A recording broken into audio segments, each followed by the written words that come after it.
Speaker.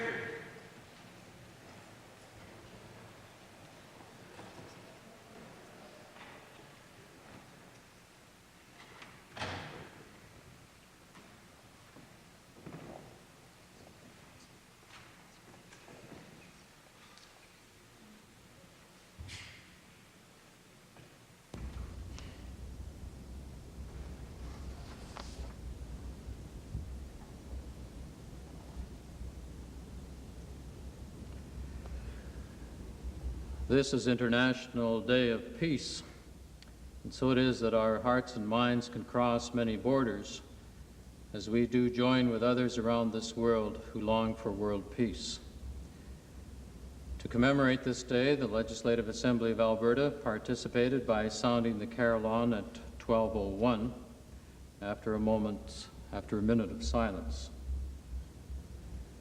As we begin this day in the Legislative Assembly, let this be a moment of contemplation and rededication. Let there be a re-examination of the action needed for peace and a new resolve by governments and peoples to see that they are taken. Let us observe a minute of silence, and then we will have our prayer.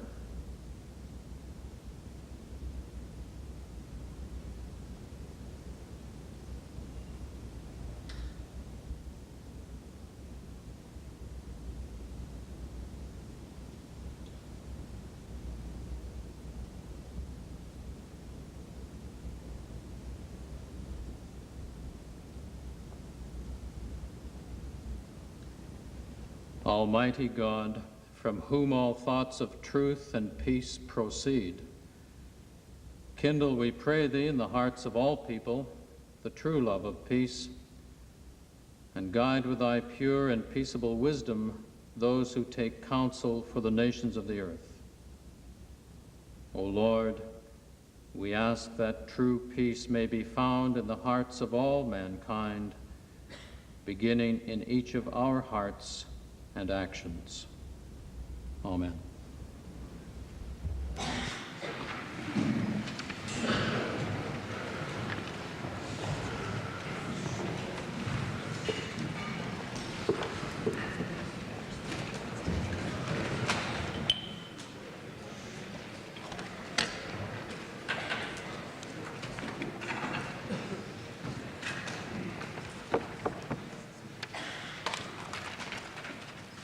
Introduction of visitors. Presenting petitions. Reading and receiving petitions. Presenting reports by standing and special committees. Notices of motions. Introduction of bills. Mr. Speaker, I ask leave to introduce Bill number 54, the Legislative Assembly Amendment Act 1986. This being a money bill, the Administrator, acting on behalf of Her Honor, the Honorable the Lieutenant Governor, having been informed of the contents of this bill, recommends the same to the Assembly. Mr. Speaker, this amendment to the Legislative Assembly Act would do two things.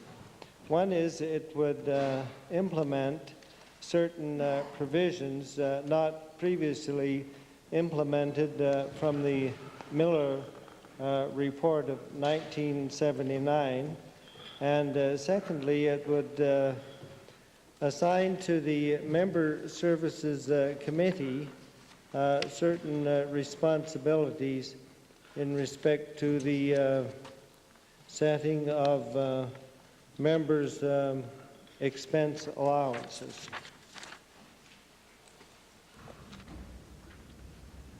The Honourable Minister of Municipal Affairs has moved first reading of Bill number 54, Legislative Assembly Amendment Act 1986.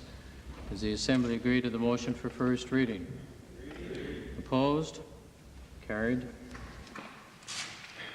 A bill being Legislative Assembly Amendment Act 1986, introduced by Honourable Mr. Crawford, is now read a first time.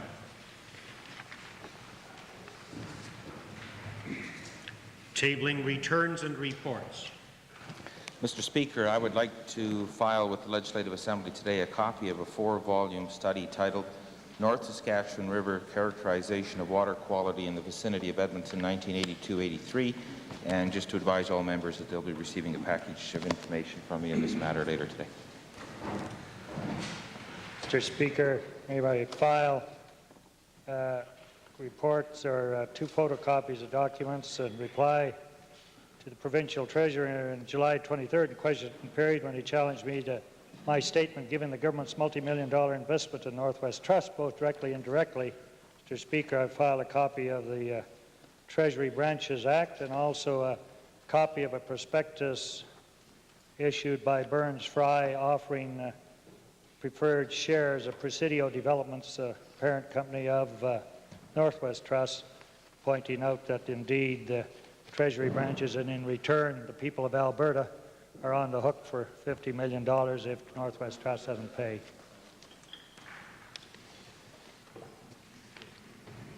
Mr. Speaker, I wish to table the following annual reports for the year ended March 31st, 1985. Public Service Management Pension Board, Public Service Pension Board, Special Forces Pension Board, Universities Academic Pension Board, Local Authorities Pension Board.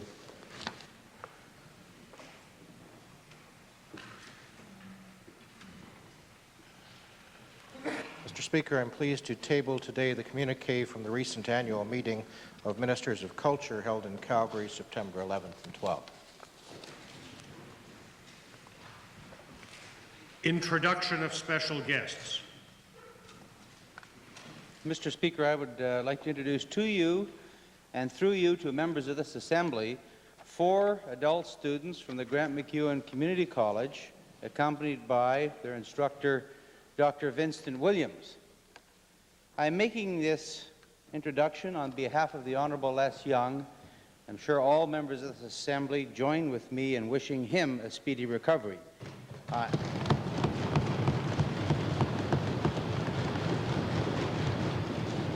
would like to ask our guests in the members' gallery to stand and receive the traditional warm welcome of this Assembly.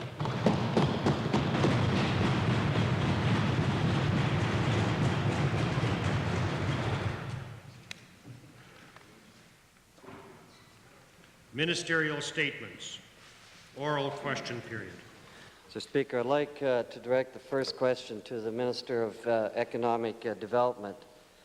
Mr. Speaker, Dun & Bradstreet has indicated that with 167 business failures in July, Alberta had twice as many failures as in August of last year and was one of only 2 provinces to show an increase in business failures in that month.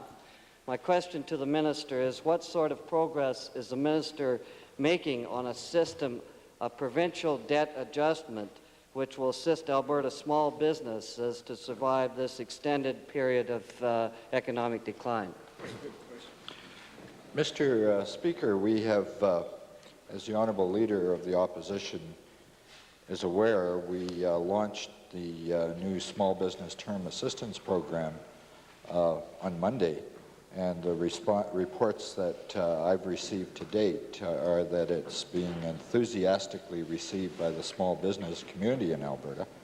And as the Honourable Member knows, that program provides for fixed rate financing for up to 10 years at 9%, which the simple response of the business community to that program, the overwhelming response, is an indication that the program was soundly conceived. The other programs that the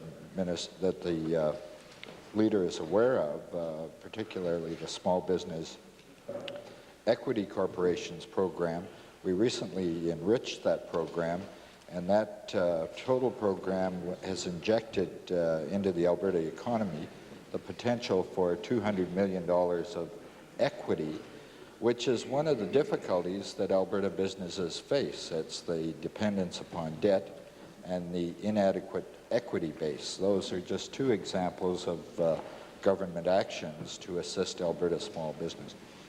Well, supplementary question, Mr. Speaker. There's a number of avenues to pursue, but let's look at the Small Business Term Assistance Program that the Minister alluded to, and I think he said it was soundly conceived.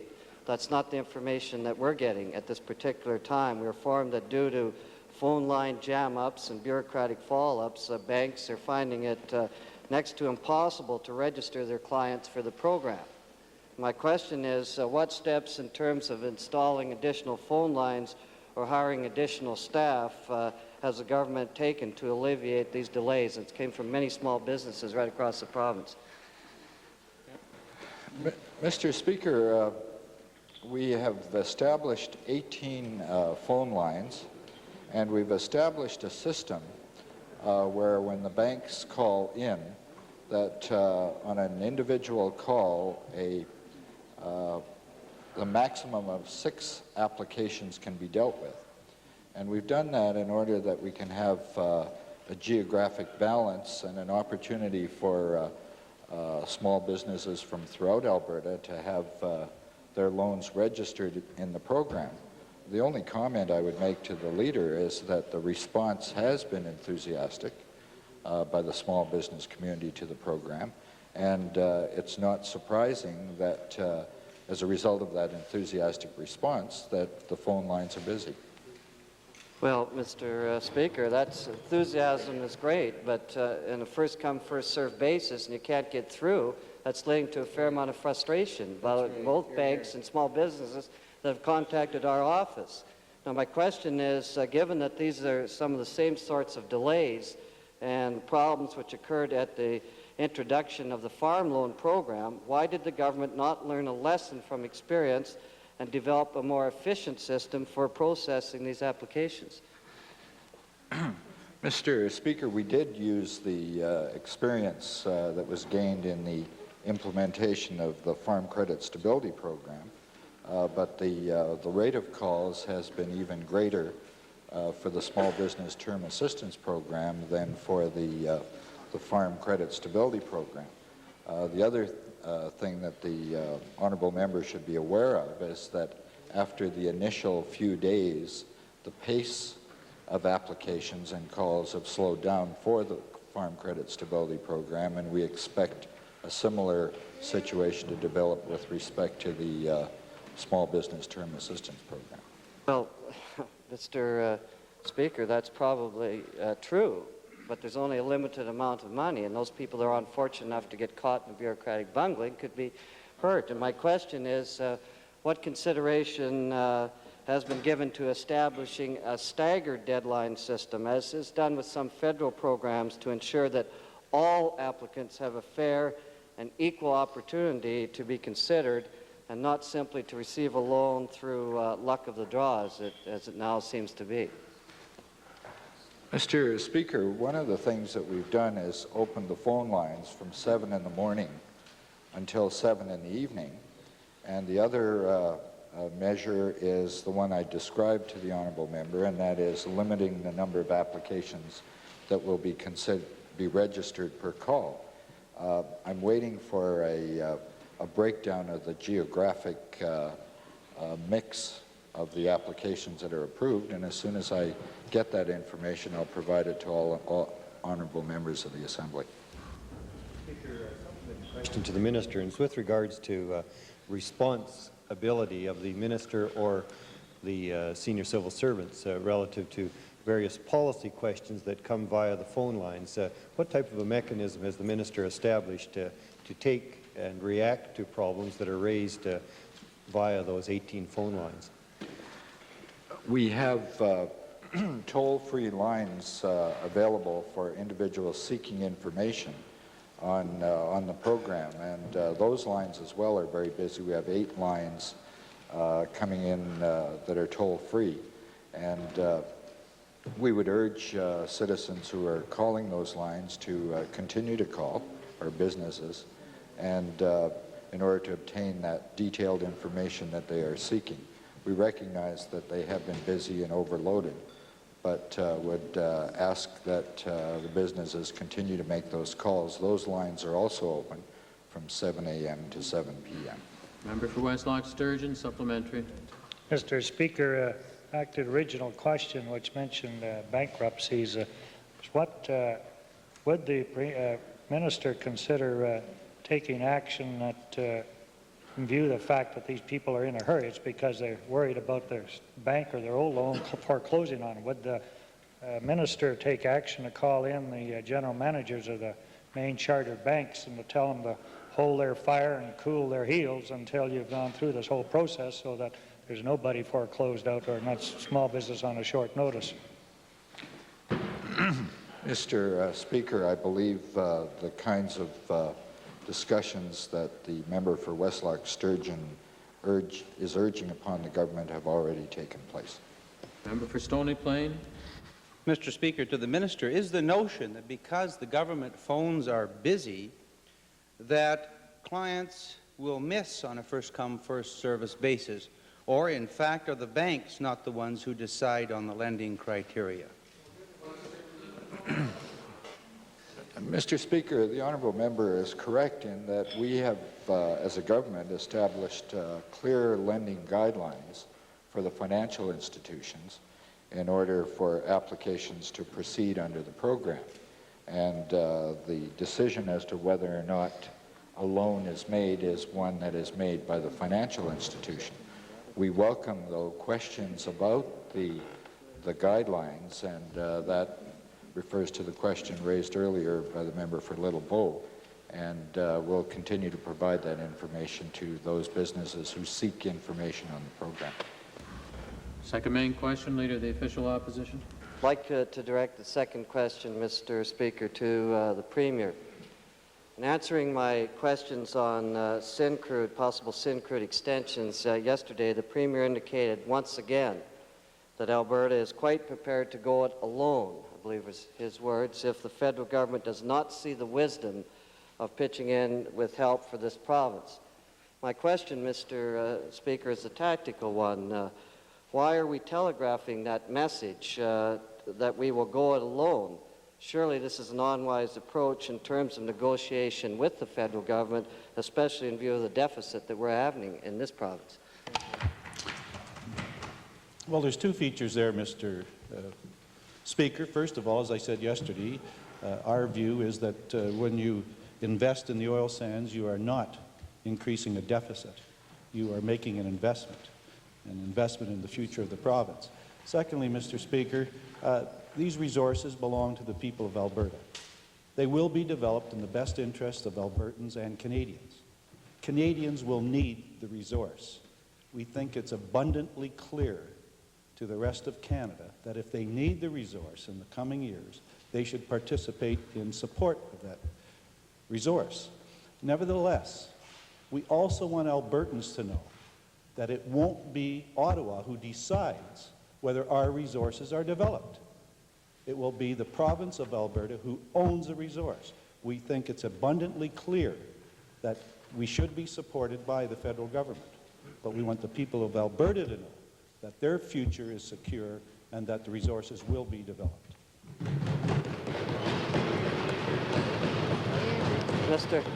Mr. Speaker, that's not the point. We all agree with that.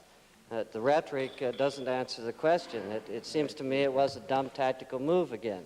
But my question, Mr. Speaker, is simply this. I notice that there seems to be some sort of consensus among the provincial energy ministers yesterday, which we would say is good. But now that the other governments of Canada seem to know the details of this government's cash stabilization program, I wonder if the Premier will show some respect for this Assembly and the people of Alberta and give us some idea about what is going on. In particular, whether a minimum price that we're advocating would be paid for by Alberta public dollars or shared amongst the consumers of Canada. Mr. Speaker, I've said in the House many times that we have been looking at a variety of options, one of which is the cash flow stabilization program. We've discussed it with the federal government. It changes as it's being discussed. We've discussed it with other provincial governments, those in the resource area, and it changes as they look at it. I've told the House about the program that as soon as that program is finalized, we will announce it and make it clear to all Albertans. I don't believe it helps in any way to try and piecemeal it or talk about bits and pieces of it in advance, particularly when it's changing as we go. Well, Mr. Speaker, I guess information is dangerous for the people of Alberta. We wouldn't want to let them in on it. My question to the Treasurer, following up on the energy, at the major conferences, the Treasurer is well aware, is being held in Calgary, and where most analysts are saying that the oil prices will stay low for 4 or 5 years, a little different than the Treasurer's claim. Will the Treasurer now undertake to table the studies in which he bases his assurances the prices will rebound significantly this year, or is he unable to do this because he just doesn't have this information? Mr. Speaker, I think this is the 15th time that that question has been asked, and my answer is exactly the same as it has been 15 or 16 times before. Well, Mr. Speaker, that's again the total lack of respect that they have for the people of Alberta. Don't let them in on the information. Serious things. Asking us for $5.5 billion, but they won't let us know what's going on. My question is also to the Treasurer. It appears that the recent agreements that TransCanada Pipelines has signed with the Eastern distributors could cost his Treasury $70 million. Now, given, Mr. Speaker, the government studies in preparation for gas deregulation. Do you want to ask a question, backbencher, wherever you are? They can't think that fast. I like to give the backbenchers something to do, you know, a yelling question. But given, Mr. Speaker, the government studies in preparation for gas deregulation, what is the Treasurer's best current estimate of revenue from natural gas and byproduct royalties in this fiscal year? Mr. Speaker, I assume that the member is talking about natural gas in this case, and in the context of natural gas discussions. I should say, Mr. Speaker, that we should not take forecasts from one negotiations which have taken place already. We expect that this is not a key to the entire natural gas sales to the bottom of 86 and early 87. We expect the volumes will expand as the winter demand does pick up, and that's been the fundamental part of the forecast that we're using. We do have an early forecast based on the expected volumes and prices through the early part of 1986 fiscal year. We've now gone through the second quarter of 86 in terms of our cash flow, and we're now moving into the strong winter demand season of fall of 86 and early 87. That replicates the forecast we have implicit in our estimates and our fiscal plan, which is tabled and debated in this House. Supplementary, Westlock Sturgeon. Mr. Speaker, to the Premier, it's a supplementary to the question on, particularly with respect to the new TransCanada contracts to Eastern Canada. Will the Premier exercise the power he has to stop the sales from going through, the export permit from going through because of the fire sale prices, and indeed name to Eastern Canada what price he expects for his gas and to make sure it won't go out of here cheaper than that?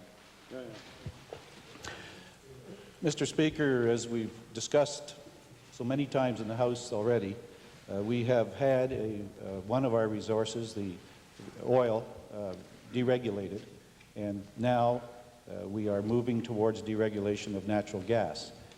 The House knows, I'm sure, all thinking members of the House, I would include the member for Westlock Sturgeon there, would know that when you have one source of energy deregulated and it can serve all kinds of markets and competes with another one, foolish to keep the other regulated, because then it can't compete, and in fact they lose their markets. Therefore, it's very important, as long as we can establish the best conditions possible, to have both of those sources of energy deregulated. That's our plan, Mr. Speaker. And, Mr. Speaker, the prices that have been negotiated and been presented to the producers, they have 2 weeks to decide whether they're fair or not. We'll see what they say, so I don't want to talk about them too much while they're going through this period of consideration by producers. But I think, Mr. Speaker, all in all, those who are forecasting collapse and doom and gloom on the other side will be proven wrong once again.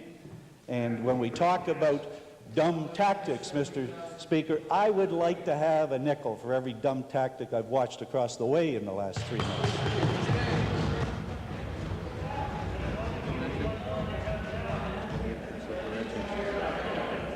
All right, main question, Leader of the Liberal Party. I understand designation. Member for Edmonton Meadowlark on behalf of the Liberal Party. Thank you, Mr. Speaker.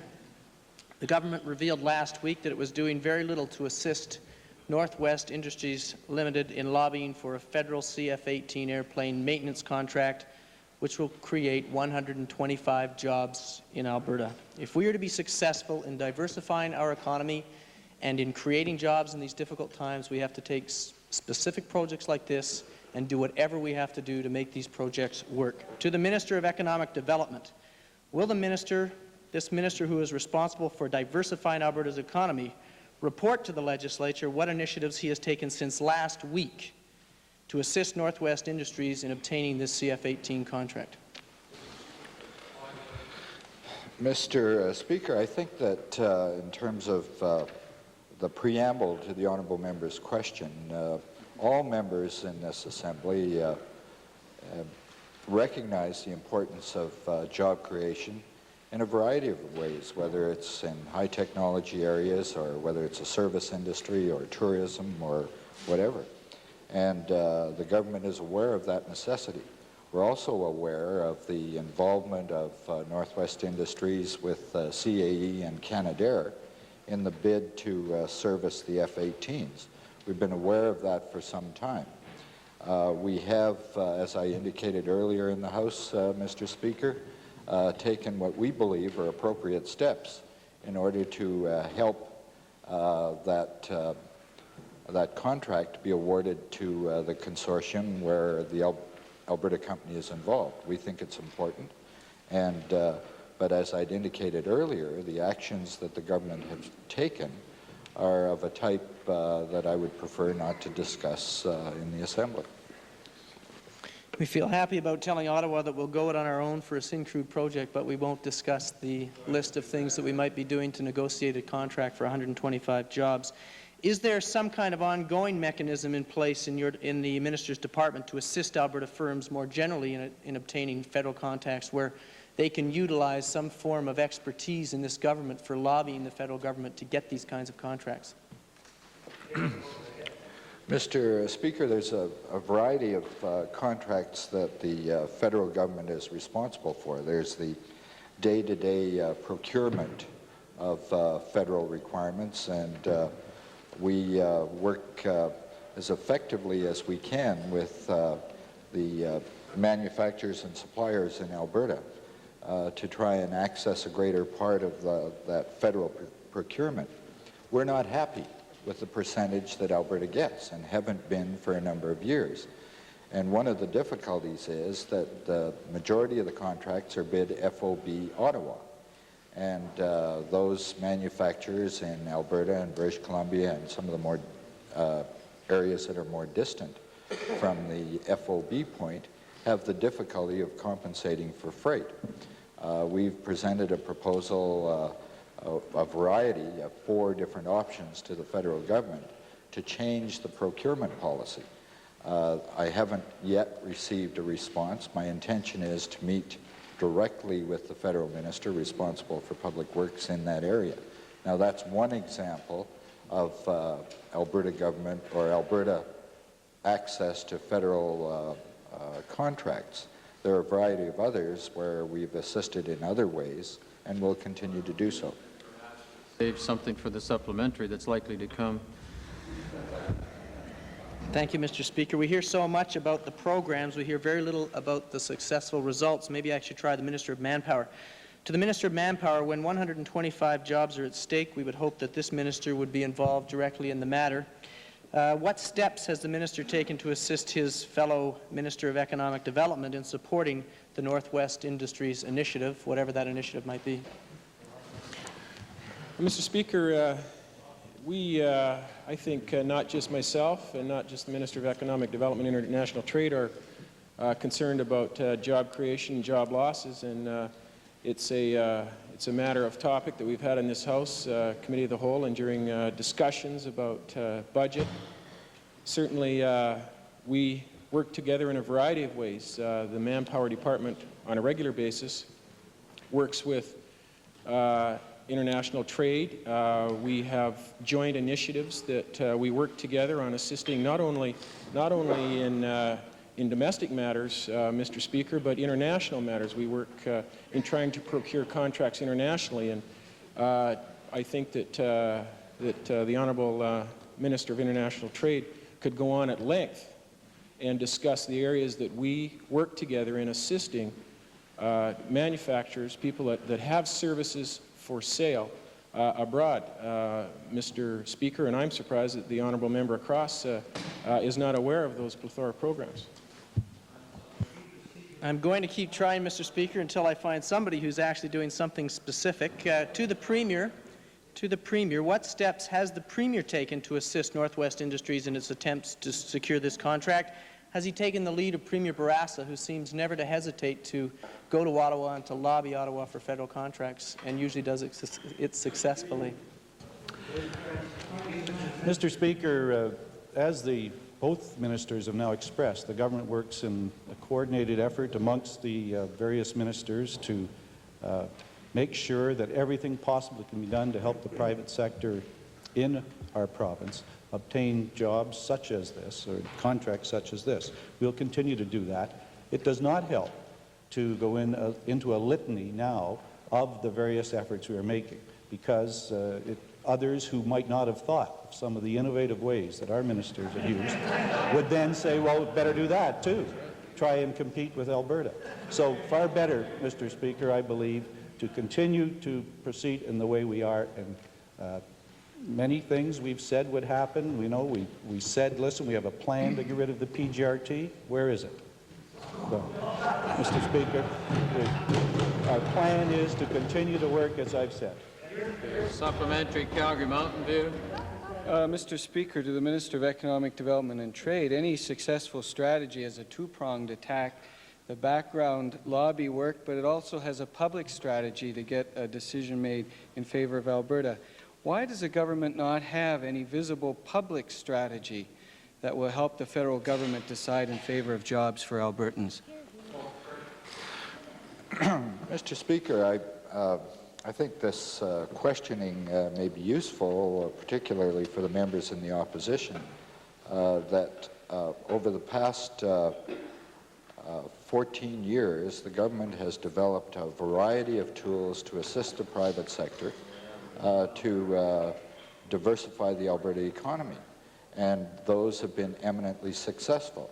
Let me just list some. In the high technology area, the development of the capacity of Alberta companies to compete worldwide. Would the honourable member listen? Because it might edify him. That the initiatives that we have taken in terms of high technology are reflected in our ability to compete for contracts, whether it's in the United States or in central Canada or otherwise.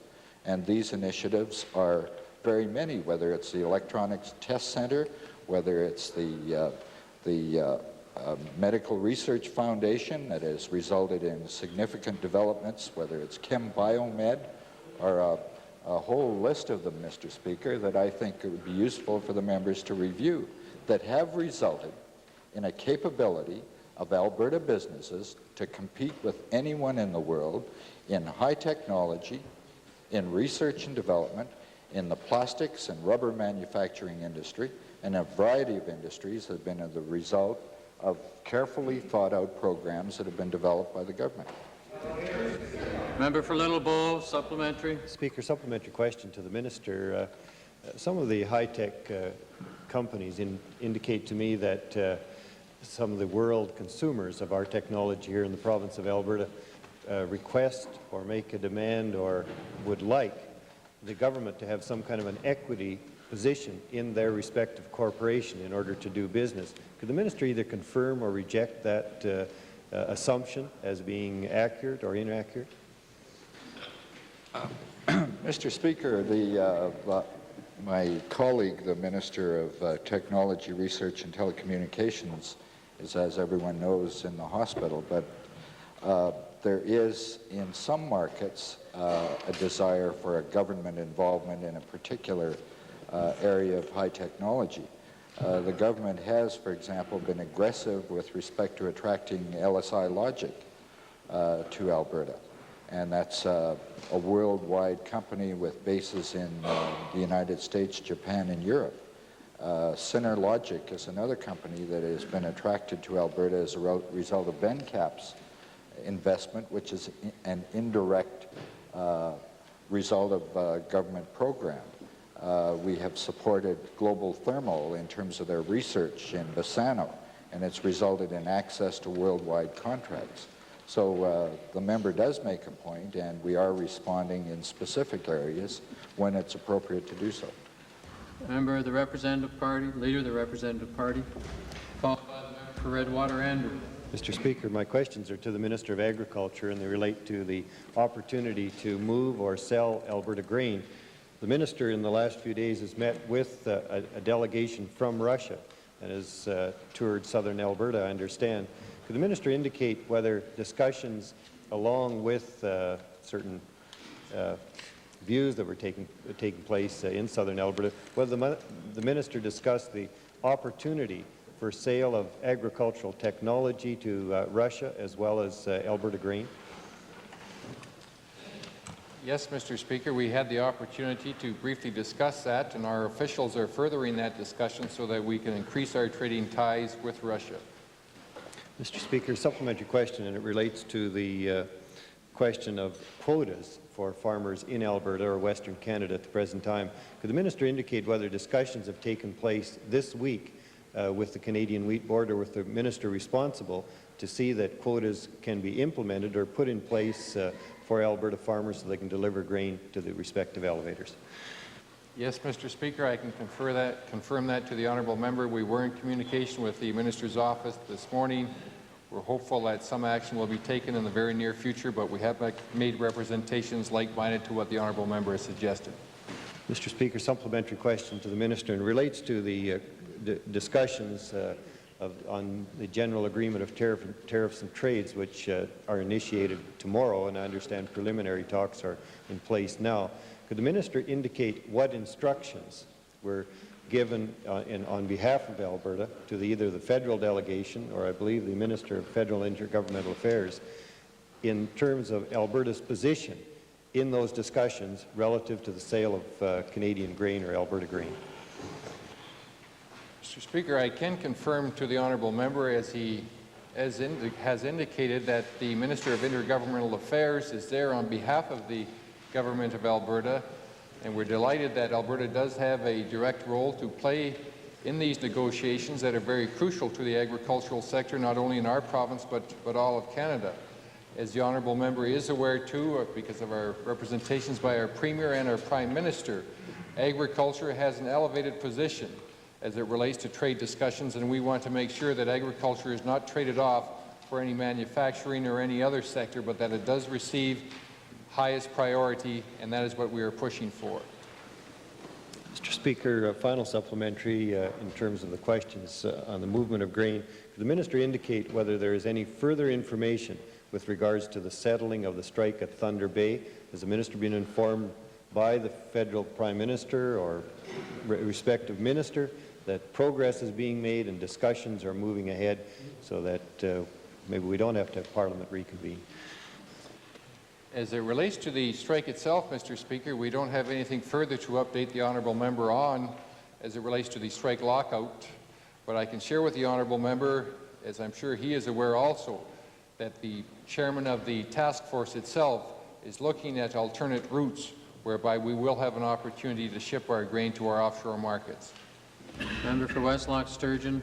Mr. Speaker, to the Agricultural Minister, a few days ago I mentioned something about taking the wheat south and got dismissed, so I've done some of my own investigations. The crop is coming off faster in Washington and Idaho than it does here, and as the Minister looked into using truck transport to get down to have access to the American railroads so that we can get our crop out to the Pacific market. Mr. Speaker, the Minister of Agriculture had responded earlier to the committee that's been established by the Minister responsible for the wheat board with respect to alternative methods of moving grain. And they have, they're examining 5 options and implementing some. The first is movement through the St. Lawrence system, and Alberta, for our part, has agreed to allow the hopper cars to be used to move it through the system. They're also looking at increasing the throughput at the West Coast, that is at the Port of Vancouver or Churchill, also or at Prince Rupert, also increasing the throughput through Churchill, and then the 5th was the utilization of the U.S. system, either the Mississippi or through Seattle or Portland. At the moment, there hasn't been the capacity reached of using Port of Vancouver, Prince Rupert, or Churchill. And the 5th option is still being considered. The difficulty, Mr. Speaker, with that is that under the Western Grain Transportation Act, that with the paying the railways of the Crow benefit, the cost to the farmer of moving grain through the U.S. system is much higher than using the Canadian system, and that's one of the reasons the Alberta government is anxious to see the changes to the Western Grain Transportation Act. Member for Vegreville. Thank you, Mr. Speaker. Supplementary to the Minister of Agriculture, in terms of contact with the Soviet delegation, did the Minister get any indication from them as to what degree of priority they put on the higher value of Canadian grain, higher quality of Canadian grain compared to the cheaper price of the subsidized American grain? Are we losing sales here, or what's the Minister's feeling? Mr. Speaker, they left me with the assurance that they wish to continue the close trading ties that have been developed as it relates to our grains. And as I've indicated previously in the House also, that the Canadian Wheat Board itself is going to establish the price as to what it is sold, and I would assume, and I can only assume because these figures are not released, that the Canadian Wheat Board itself will track the grain prices down so that our sales are assured. Member for Redwater Andrew, followed by the member for Edmonton Centre. Mr. Speaker, to the Minister of the Environment, being that the North Saskatchewan River flows through my constituency and water tests were taken downstream, could the Minister tell the House what the main conclusion from the study is? Mr. Speaker, today the government released a 4-volume study on the water quality in the North Saskatchewan River. The study cost $350,000 and some 42,000 tests were taken in 700 samples. And there are two obvious conclusions. One is that the water quality in the river has improved greatly since the 1950s, and secondly, that water quality in the river is better than we might have expected. Mr. Speaker, supplementary to the Minister, are there chemicals in the river that may be caused health problems to individuals? Mr. Speaker, there were no traces of most organic compounds found in the river study. Supplementary to the Minister, Mr. Speaker, is water quality in the North Saskatchewan River getting worse as Edmonton's population increases? Today's study is the 4th in a series of studies that have been released in the last year. In 1985, a university professor by the name of Boutelier issued a report that basically said no to the type of question being asked. Earlier this year, the annual report of the Environment Council of Alberta indicated that water quality in the North Saskatchewan River had been increasing in the last 30 years. And about a month and a half ago, the Rudy report, which talked about drinking water here in the city of Edmonton, indicated that no to the question as well. The answer is that actually the water quality has improved. Supplementary, Redwater Andrew. Final supplementary, Mr. Speaker, to the Minister. How do the conclusions from this study compare with those in the Rudy report? Mr. Speaker, the Rudy report talked about and studied the quality of drinking water in the city of Edmonton. The reports made public today talked about the quality of the water in the North Saskatchewan River. Honourable member for Edmonton Centre, followed by the member for Wainwright. Mr. Speaker, after cancer, cystic fibrosis is the most killing disease of children in Alberta. And much of the work, both in research and care delivery, has been done by the Cystic Fibrosis Foundation and its volunteer groups. With the recent change in responsibility for provincial support for cystic fibrosis from social services to the Minister of Hospitals and Medical Care, could he please tell this Assembly if the government finally now has plans to fully fund the 2 CF clinics that are currently operating in the province, or is it going to continue to rely on volunteer foundations to raise the money for this medically required care? Mr. Speaker, I'd like to analyze the Hansard with respect to the member's question and get some information for him. I am not knowledgeable about where these are located, and in his preamble he didn't say, and I'll check into the matter, though. One's in Edmonton and one's in Calgary, Mr. Speaker. Because of the committed work of the foundation, more than 30% of people with cystic fibrosis now live beyond the age of 18 years. Will this government stop discriminating against these people by forcing them to go on Blue Cross and instead provide for them all medically required drugs, enzymes, dietary supplements, equipment, and so on? Mr. Speaker, the last occasion that the honourable member made some sweeping accusations of this regard was to do with mental health, in fact, in the Royal Alec Hospital, and I found out later they were completely wrong. I'd like to check the Hansard, check what the honourable member has said, and reply at a later date. I'd be pleased for that challenge and the further debate, Mr. Speaker. As well as looking into it, would the minister please give the Assembly his sanction to an implementing of the other recommendations which were made to the Department of Social Services concerning expanded programs for cystic fibrosis in the province? Final supplementary. Final supplementary, Mr. Speaker. So please continue.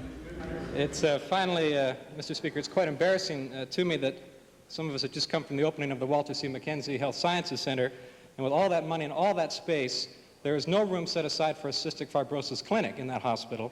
Will the minister work with the president of the hospital to ensure that space will become available for the CF clinic, which is now in limbo in the old hospital before the old hospital is torn down?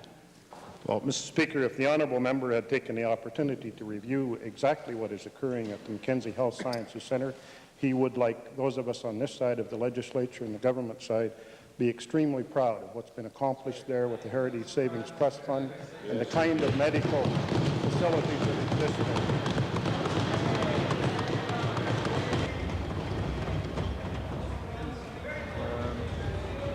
Member for Wainwright, followed by the member for Edmonton Glengarry, if there's time.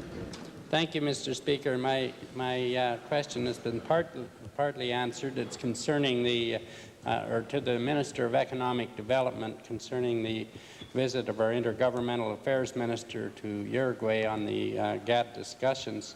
I would like to know exactly what role is our minister playing in those discussions and what industries and countries is he representing?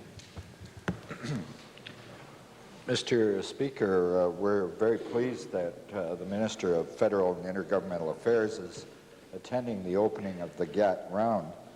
He's been invited to attend by the federal government and invited to attend and represent Alberta, British Columbia, Manitoba, and Saskatchewan with respect to the common purpose, particularly of Saskatchewan, Alberta, and Manitoba with respect to the importance of agriculture.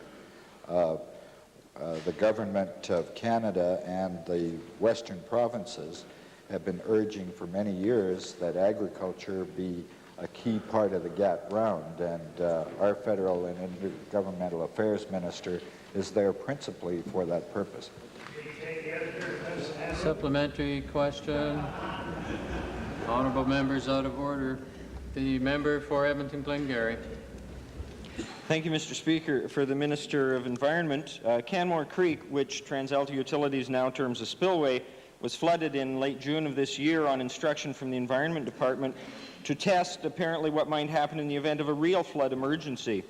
The action turned a beautiful creek into what some would describe as a mess. Given the role of this department in the mess, is the minister prepared to commit resources from his department to assist the efforts of local citizens to attempt to restore the creek to something close to its original condition? I think, Mr. Speaker, we better clarify right at the outset what this creek is. This creek is actually, in fact, a spillway, and it's known as the Rundle Siphon Spillway. that was mandated in 1949, and it has been a spillway since that time. And it's associated with the Rundle Power Development. And the spillway is a safety mechanism in the event of a damaging or collapse of a dam. It's not a beautiful little creek where people can walk hand in hand in the evening and admire the stars and the moon, nor is it a place that houses should be built proximate to. It is a spillway erected for safety purposes, erected in 1949 as a protection against the collapse of a dam. Thank you. I trust then the minister is saying that the creek is not a natural structure but an artificial construction of the government of Alberta. I was given to believe, in fact, that it was a natural creek that the government had merely misnamed. In view of the damage to whichever the minister chooses to call it, a creek or a spillway, could the minister explain what valuable information was in fact gained about the creek's use as a spillway that justified the mess that was made there? I think the member from Little Bow says that water runs downhill. But in addition to that, Mr. Speaker, the spillway was first operated in 1951. Then it was the second operation of it occurred January 25, 1986. And it occurred as a result of an investigation by officials from Alberta Environment, an investigation that took place in the early 1980s in association with TransAlta Utilities. And the question really was, what would happen if this spillway had to be exercised? And the answer to that question was found as a result of the spillway overflow and that did occur as a result of safety precautions that Alberta Environment took with TransAlta Utilities in June of 1986, and the spillway works. It also caused some erosion. It also caused some aesthetic problems. Okay, I still don't believe the minister has clarified, so will he please, is this a natural creek that the department named a spillway, or is it in fact an artificial construction to service the dam? Well, it was a natural creek, Mr. Speaker, but it was not named by this department. This Department of Alberta Environment did not become a legal entity in 1972. The creek was designated the Rundle Siphon Spillway in May 17, 1949, pursuant to the Water Resources Act and the provincial water power regulations in existence in 1949. Thank you. I think nature beat the government to it by some time. In view of the damage done, which, by the way, if the minister wishes to see some before and after photos, I have some for him, and in view of the fact that the last flood was another artificial one 30 years ago, can the minister indicate why it was deemed necessary at this time, and does the department in fact have some indication that the dam is getting old and there may be some imminent danger? Honourable Minister. Time for question period has expired. Might the Assembly give consent to this line of questioning to be completed? Opposed? Honourable Minister of the Environment. Mr. Speaker, safety is a prime concern to this government, and safety is a prime concern to the two departments that I have the privilege of being Minister of. And if it's required to ensure the testing of a facility, and if the two tests had not occurred within 30 years of one another, the fact of the matter is it has been tested in 1986, and I believe that the people who live in Canmore can take some comfort in knowing, in the event of an overflow on that particular dam, that the spillway will work. Supplementary, member for Banff Cochrane. To the Minister of Environment. Has the Minister satisfied himself at this time with his officials and working with the town of Canmore officials and officials of forests, public lands and wildlife and transportation that in addition to public safety, concerns about the fishery and about the environment are satisfied to him? Well, there's absolutely no doubt at all about that, Mr. Speaker. And one of the realities, Mr. Speaker, one of the realities in terms of the question that was just asked by the member from Banff Cochrane, and it also follows through with a previous question asked by the member from Glengarry, one of the concerns was that if we were to move at this point in time for debris cleanup on the spillway, that in essence what we would do is disturb the fishery in the area.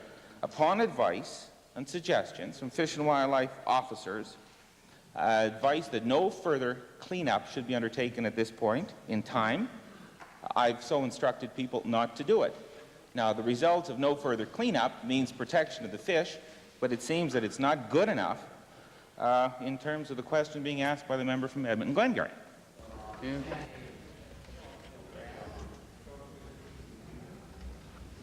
Orders of the day.